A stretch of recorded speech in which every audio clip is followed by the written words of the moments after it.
Acts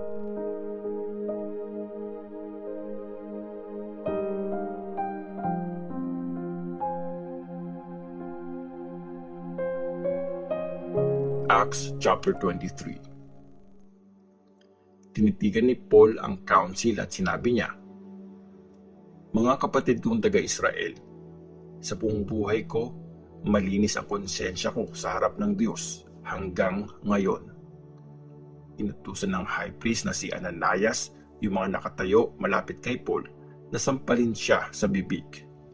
Sinabi ni Paul sa kanya, "Siguradong sasampalin ka ng Diyos. Napaka-plastic mo. Nakaupo ka dyan para hatulan ako ayon sa law. Pero ikaw mismo ang lumalabag sa law kasi inutos mong sampalin ako."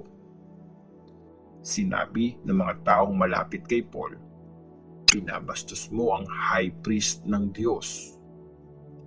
Sumagot si Paul, "Kapatid, hindi ko alam na siya pala ang high priest kasi nakasulat sa scriptures, huwag kang magsasalita ng masama laban sa leader ng bayan mo." Napansin ni Paul na ilan sa mga nandun ay mga Sadducees at ang iba naman ay Pharisees, kaya nagsalita siya ng malakas sa council.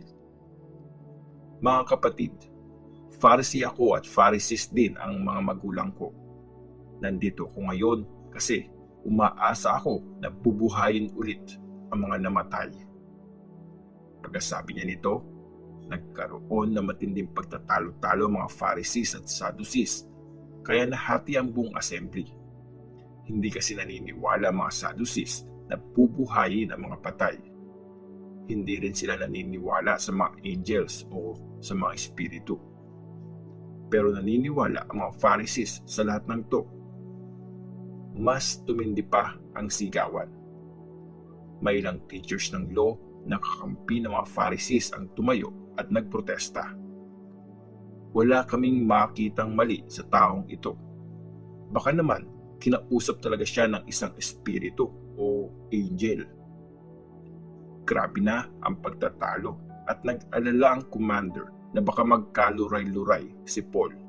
Kaya inutos niya sa mga sundalo na gumitna sa grupo at kunin si Paul para dalhin siya sa kampo.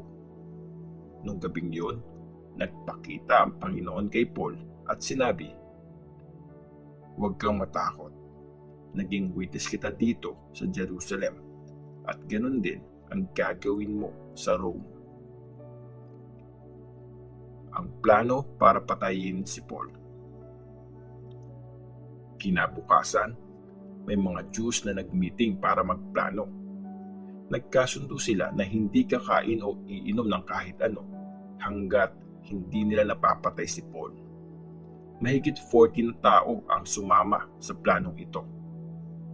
Tapos, pumunta sila sa mga chief priests at mga Jewish leaders at sinabi nila, "Nagkasundo kaming lahat na hindi kakain ng kahit ano hanggat hindi namin napapatay si Paul.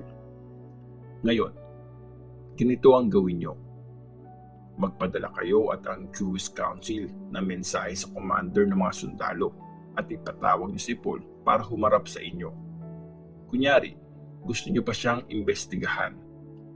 Aabangan naman namin siya para patayin bago pa siya makarating dito."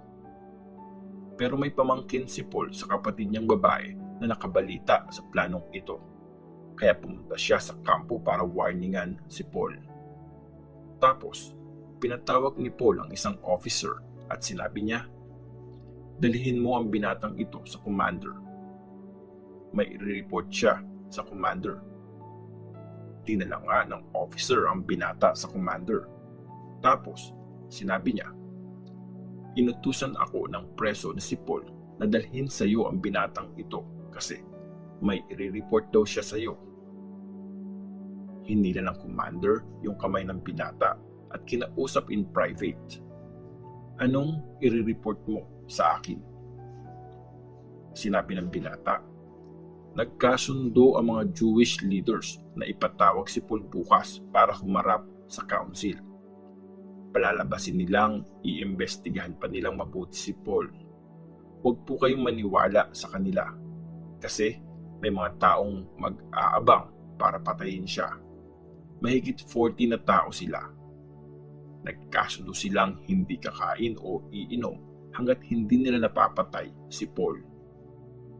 Nakaredy na sila ngayon at hinihintay ang desisyon nyo. Sinabi ng commander, "Huwag mong ipagsabi sa iba yung nireport mo sa akin." Tapos, pinaalis niya na yung binata. Pinadala kay Governor Felix si Paul. Nagpatawag ang commander ng 2 officer at sinabi niya, "Mag-ready kayo. Aalis kayong 9 p.m. papunta sa Caesarea. Magsama kayo ng 200 na sundalo. Tapos, magsama pa kayo ng 70 sundalo na nakakabayo at 200 sundalo na may sibat. Magdala rin kayo ng mga kabayong masasakyan ni Paul. Dalhin niyo siya ng ligtas kay Governor Felix." Nagpadala din siya ng ganitong sulat. Pagbati mula kay Claudius Lysias para sa kagalang-galang na Governor Felix. Hinuli ng mga Jews ang taong ito at gusto siyang patayin. Nalaman kong Roman citizen siya, kaya nirescue namin siya sa tulong ng mga sundalo ko. Gusto kong malaman kung anong reklamo nila laban sa kanya, kaya dinala ko siya sa council ng mga Jews. Wala akong nakitang basehan para patayin siya o ikulong.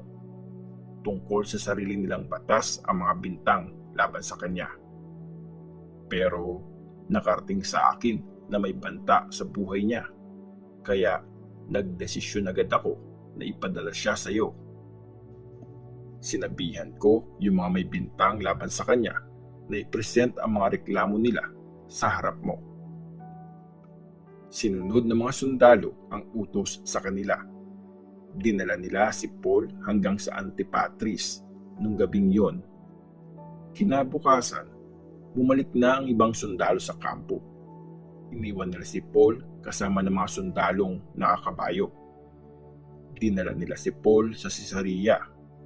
Hinatid nila ang sulat sa governor at binigay nila si Paul sa kanya. Binasa ng governor ang sulat. Tapos, tinanong niya si Paul kung taga-saang probinsya siya. Nalaman niyang taga-Cilicia si Paul. Kaya sinabi niya, "Papakinggan kita pag dumating ang mga nagrereklamo laban sa iyo." Tapos, inutos niyang bantayan si Paul sa headquarters ng governor.